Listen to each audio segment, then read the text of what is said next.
but disciplined, then everyone watches their step. And that's exactly what should happen. Everybody should watch their step. And if there's no reason for that, then, well, there's no sanction for poor behavior, for example. Like, I mean, if you're going to discipline a child, the child has to be convinced that you're a force that's worthy of paying attention to. You know, I see kids, there's a chapter in my book called Don't Let Your Children Do Anything That Makes You Dislike Them. And I'm pretty happy about this chapter, although I suspect it'll be rather controversial. And, you know, it's predicated first on the observation that many people hurt their children physically and psychologically. You know, because everyone gets sentimental about the relationship between parents and children, but that's especially in relationship to themselves, because they think, well, you know, of course I'm going to be a good parent. It's like, it's not so bloody obvious that you're going to be a good parent, you know. And so, and then what I see happening with people who don't know how to discipline their children is that the children run roughshod over them in their, let's call them hierarchical disputes, because children push for position in hierarchy. And they do that behaviorally to sort of feel out the contours of the social structure. So, you know, your kid will act perfectly fine at home, let's say, at the dinner table, but then you take them to a stranger's dinner table and all of a sudden they act out. And you think, what's up with you, you little monster? And what's up is that they're trying to figure out what the power structure is in the new, they don't know this, of course, but they're acting this out. They're trying to figure out if the same rules apply in this new situation as apply in the old situation. And they can't ask that, and they don't even know that they are rules exactly. They're regularities that they've learned. And so they'll test, and then you have to show them that, yeah, it's the same here. It's the same in this situation. But lots of parents are very uneasy with disciplining their children, partly because they believe that if you give a child infinite freedom, that's best for them, and that constraints are inappropriate, which is really just, well, I don't know what to say about that, except it's so untrue that it's very difficult to think of anything that's more untrue than that. But also the thing is if you let your children take advantage of you, if you have an ounce of spine and an ounce of aggression, which you do, especially if you don't admit it, then you will take revenge on your children. You know, so if they have a temper tantrum in a grocery store and embarrass you, which a child who's canny can do quite effectively, you know, because you wouldn't let them have that pack of crayons or a chocolate bar.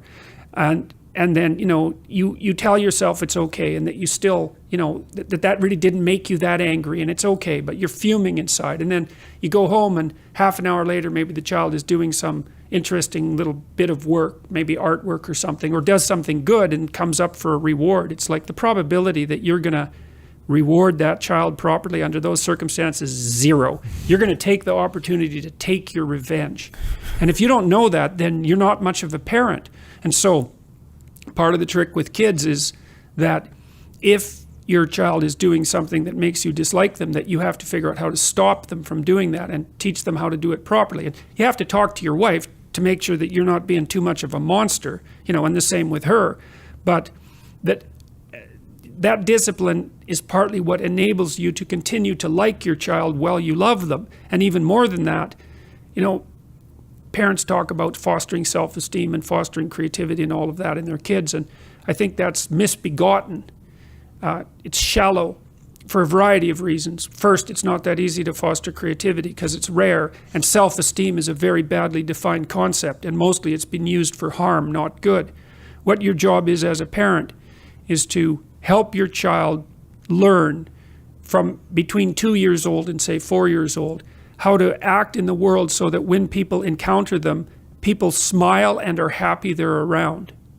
Because then, you know, I've seen kids who behave badly, and everywhere they go, people wear false smiles. And everywhere they go, people are relieved when they leave. And that means you think about that world from the child's perspective. Everyone's lying, and everyone hates them. That's their world.